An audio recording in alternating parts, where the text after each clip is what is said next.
I was about to say, you've got to be kidding, but you look like you really want me out of here. Yes, I really do. Listen, to my eye, Miss Lindsay's a paying customer who is politely minding her own business, which is more than can be said for you. It's okay, Roger. Look, I don't intend to argue with you, but can you tell me why you want me out of here? I really don't think you want me to spell that out in front of all these people. I've got nothing to hide. Holly, this has nothing to do with you.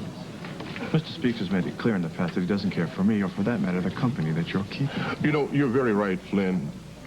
I don't really care very much for you or the company that she's keeping, but this has nothing to do with that. I have a very special grievance with Miss Lindsay. Do you have a problem with that? Roger. Holly? No, I don't. Holly, look, I'm not so dumb that I think that even though you've been lucky enough to have a child, that there won't be problems with that child. But you know, part of being a family is really about taking care of problems within the family when those problems arise, you know? You don't hang your flesh and blood out to dry in public and then go out dancing with your cohorts. Not in my club, anyway. I'll drive you home. No. Yes, I will. Thanks for the family values speech. Consider running for office, or maybe you ought to get your own call-in talk show. There's a big market on intolerance these days, you know. They'll even pay you to sit in a studio with a bank of phones and just take pot shots at anybody you like without having a clue as to what they've endured in their lives. I mean, it sounds right up your alley.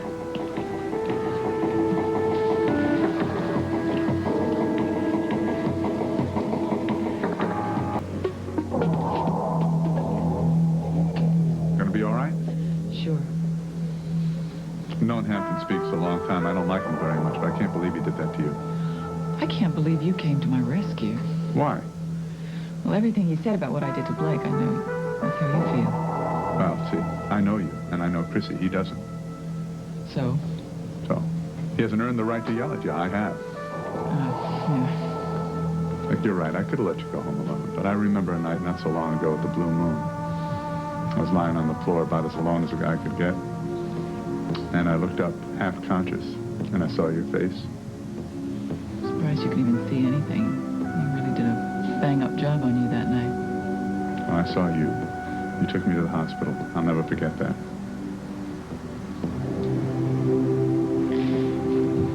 Well, now listen, you promised me you're going to be all right. I can't promise. But I thank you for bringing me home. You're very welcome. And I thank you for trying to preserve what is left of my shredded dignity. Your dignity is completely intact, and you're welcome again. When you say there are things you won't forget, that's one I won't forget. I don't know about you, but I think there has been a distinctive improvement in the atmosphere tonight. Yeah, I agree with you, Hamp. Well, I am so very glad that you're both enjoying it. Hamp, maybe you'd like to go down to work with me tomorrow and see how the atmosphere is down there. Holly had better not take anything out on you. You don't want too much, do you, hon?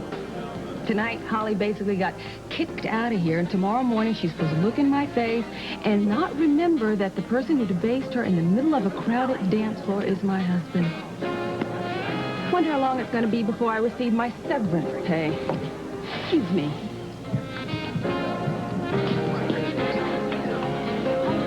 Women. Never heard of him. How is it that you can forgive Blake for sleeping with someone who's your worst enemy when I cannot forgive her for sleeping with someone who used to be my friend? Well, there's forgiving and there's forgiving. I love it when you're totally obscure. Well, what I mean is maybe I haven't forgiven her as completely as you think. Look, you warned me that before I congratulate myself too thoroughly on her loyalty, that maybe I should test it, and I decided that wasn't such a bad idea. What are you going to do? Well, what I'm not going to do is involve you. All right. But I promise I will give you an update when she passes. And if she fails? That too. But I would request that this little Freedom of Information Act we got going between us flows both ways. That is, if you know something about Chrissy that you have reason to believe I don't, that's important that you'll share it with me. Seems fair. Shall we shake on it?